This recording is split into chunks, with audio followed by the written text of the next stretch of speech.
नमस्कार दोस्तों, आपका आरकेएन एकेडमी पर हार्दिक स्वागत एवं अभिनंदन। दोस्तों, इस चैनल को सब्सक्राइब जरूर करें क्योंकि आने वाली अपडेट आपको समय पर मिल सके। दोस्तों, अब तक हमने क्या अध्ययन किया कि मानव की उत्पत्ति एवं विकास के विषय में हम आपको जानकारी दे रहे थे।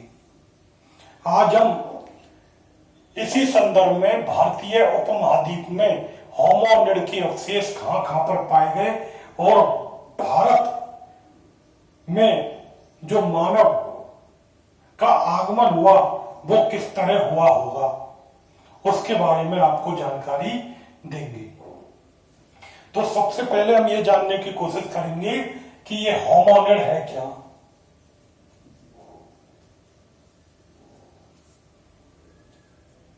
दोस्तों, हम जानते हैं, मैंने आपको बताया कि मानव की उत्पत्ति किससे हुई? कपी से या बंदर से।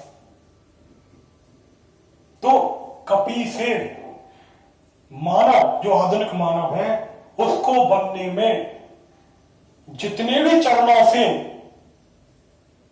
जो कपी गुजरा था वह होमोनिड कहलाते हैं मानव की। जैसे ऑस्ट्रेलोपिथेकस,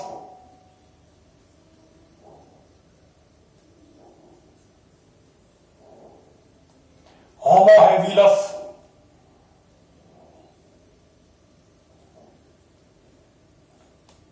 निएंडरथल,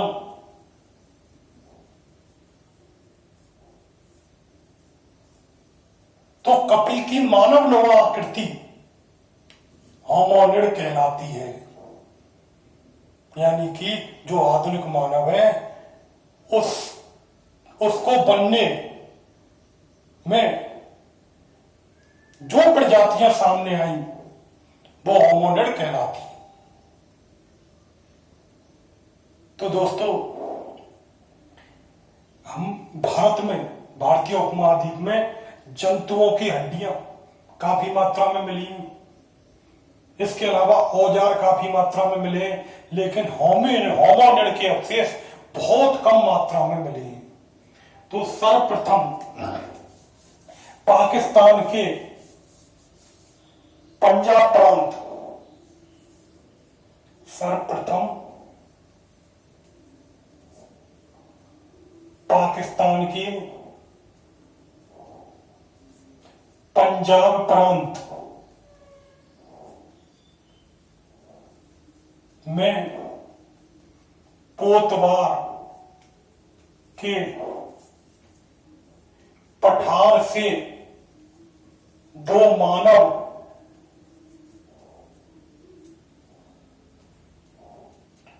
खोपड़ियां प्राप्त हुई, जिन्हें जी.ई. लुईस ने रामापिथेकस व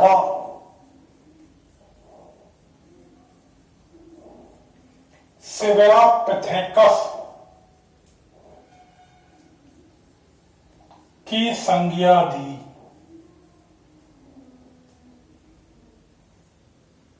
जैसे ही ब्रह्मपिथेकस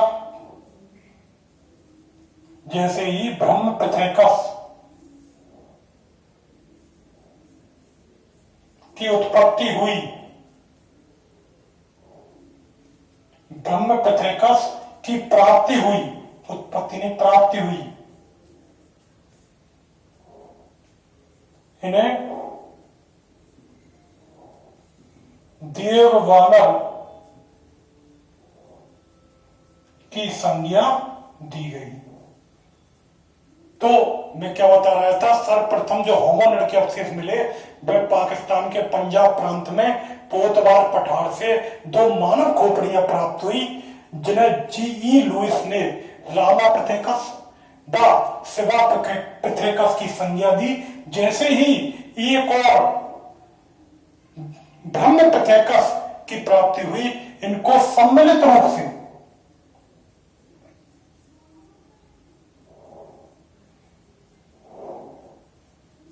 किसकी संज्ञा दी गई? देववानर की संज्ञा दी गई। इसके बाद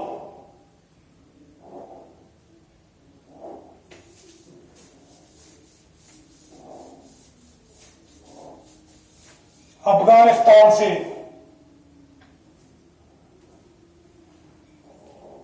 1966 में अफगानिस्तान से लुई दुप्री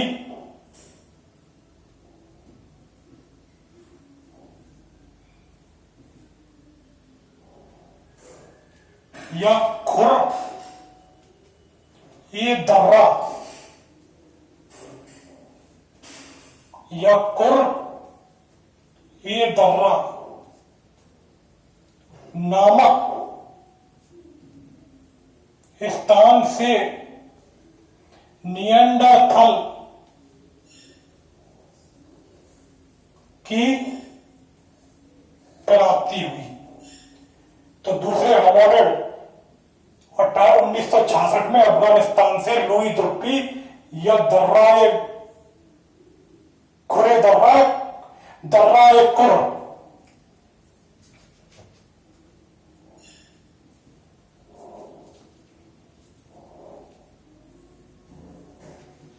दर्राए कुर नामक स्थान से किसकी प्राप्ति हुई? निएंडरथल की प्राप्ति हुई। उसके बाद भारत में नर्मदा नदी पर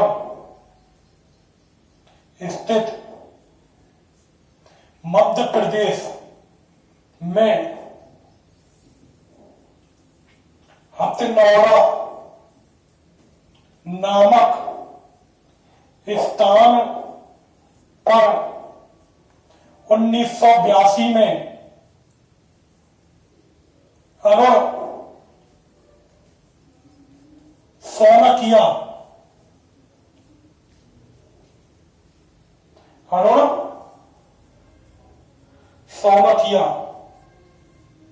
ने मानव जीवाश्म की प्राप्ति की।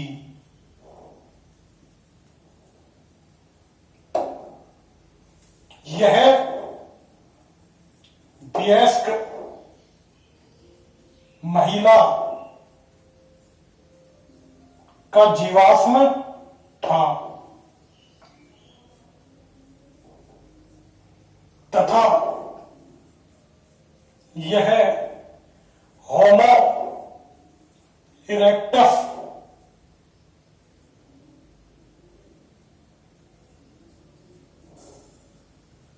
मानव था।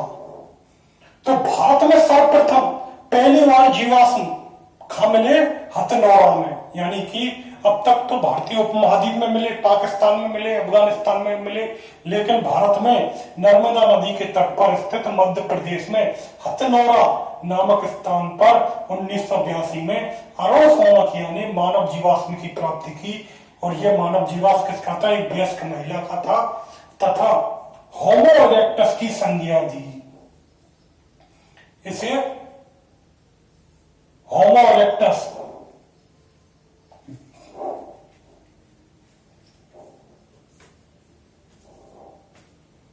विकसित होमो इरेक्टस की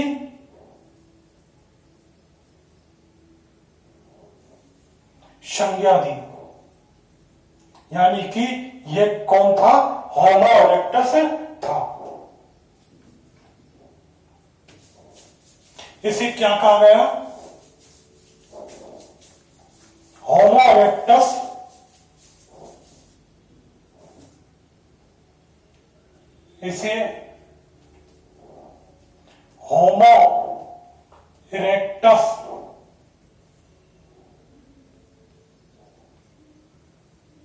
नर्म देनसिस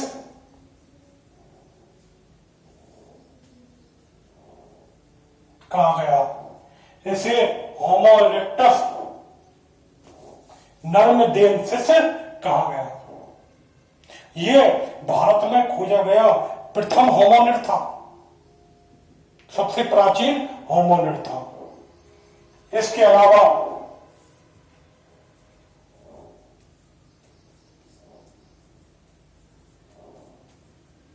तमिलनाडु में बिल्लू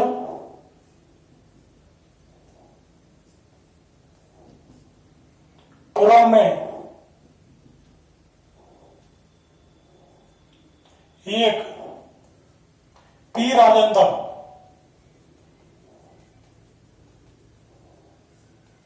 को एक शिशु कपाल की प्राप्ति हुई। इसके बाद तमिलनाडु में बिल्लुपुरम में पी राजेंद्र को एक शिशु कपाल की प्राप्ति हुई। इसके बाद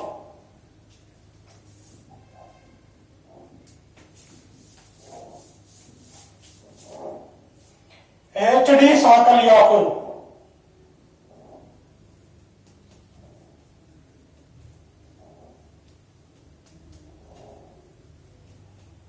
पुणे की मूल मूथा नदी के किनारे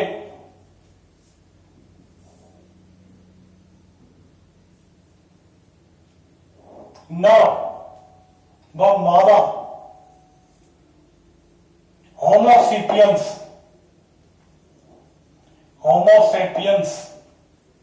की प्राप्ति हुई। एच.डी. साकलिया को पुणे की मूल मूता नदी के किनारे नर व मादा होमोसेपियंस की प्राप्ति हुई।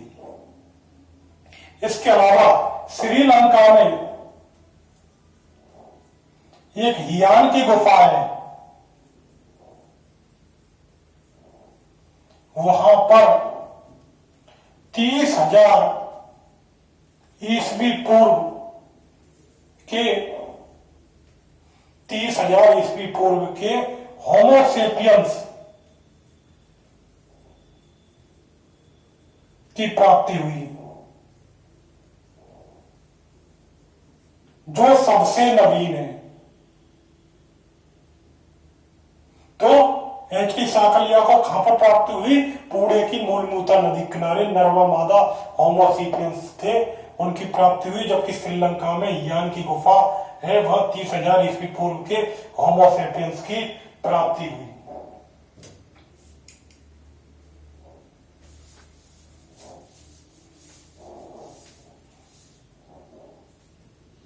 इसके अलावा B.A.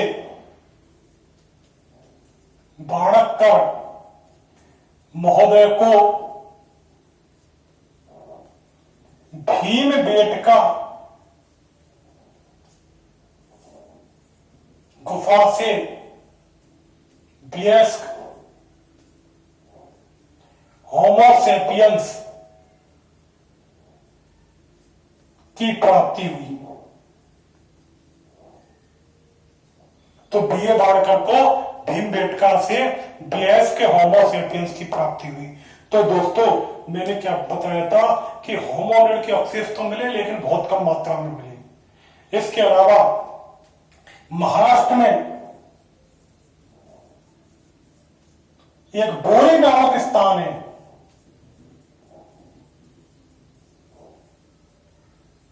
महाराष्ट्र में एक बोरी नामक स्थान है, वहां से 14 लाख वर्ष पूर्व के मानव जीवाश्म प्राप्त हुए, जिस पर अभी रिसर्च जारी है। जब तक रिसर्च पूरी नहीं होती, यह कहना कठिन है कि वो होमोनिड के अवशेष थे या नहीं थे, लेकिन मैंने क्या बताया, भारत में सबसे प्राचीन जो मानव जीवाश्म मिले वो हथनौरा से मिले। और जो कौन सा मानव था? होमो इरेक्टस मानव था। तो दोस्तों ये मैंने बताया था भारत में होमोनिड के अवशेष। इसके अलावा दोस्तों कि मानव का प्रवेश किस ओर से भारत में हुआ होगा, उसके बारे में थोड़ी सी जानकारी प्राप्त कर लेते हैं। मैंने क्या बताया था कि सर्वप्रथम जो मानव के अवशेष मिले वो अफ्रीका में मिले, और अफ्रीका में तो मानव अफ्रीका से भारत की ओर आया होगा। अब भारत की स्थिति क्या है? इस प्रकार है, इधर अरब सागर है, इधर बंगाल की खाड़ी है,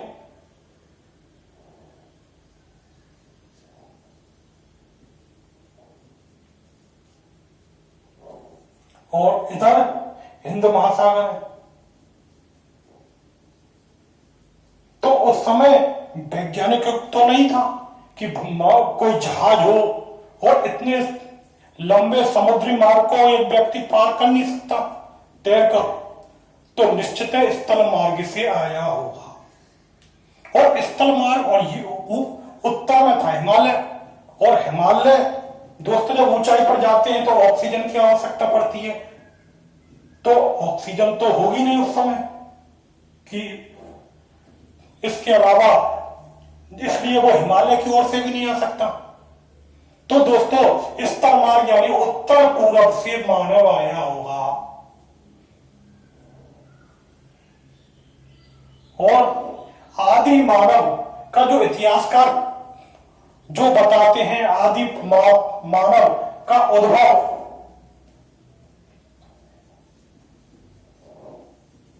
कहां से बताते हैं? पंजाब। सीधी सी बात है कि पंजाब से ही श्रीवास्तव के अवशेष मिले। तो मानव का जो भारतीय उपमहाद्वीप में जो अवशेष वो क्या है? पंजाब से बताते हैं भारत में। और उसके बाद यह इधर से आता हुआ यहां पहुंचा होगा हथनौरा, नर्मदा घाटी के पास हथनौरा। यहां जो अवशेष मिले हैं भारत में प्रथम सबसे प्राचीन, और उसके बाद वो दक्षिण में पहुंचा होगा मानव। लेकिन एक इतिहासकार ऐसे हैं बरकट महोदय, वो क्या बता रहे हैं? वो ये बता रहे हैं कि आदि मानव का उद्भव, जो आदि मानव है उसका उद्भव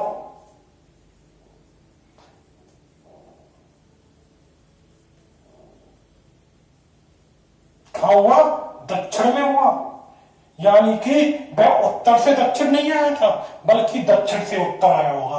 और उनका क्या तर्क था कि किनारे किनारे होता हुआ ये दक्षिण में पहुंचा।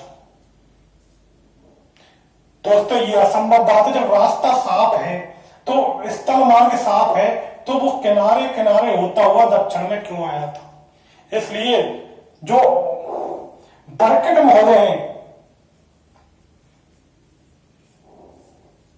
उनको तर्क को मान्य नहीं किया जा सकता, क्योंकि अधिकांश इतिहासकार यही कहते हैं कि आदि मानव का उद्भव पंजाब में हुआ, उत्तर से वो दक्षिण में, या उत्तर पश्चिम से वो दक्षिण में आया होगा। तो दोस्तों हमने आज क्या पढ़ा? भारतीय उपमहाद्वीप में होमोनिड के अवशेष और आदि मानव का उद्भव कहां पर हुआ। तो नमस्कार दोस्तों।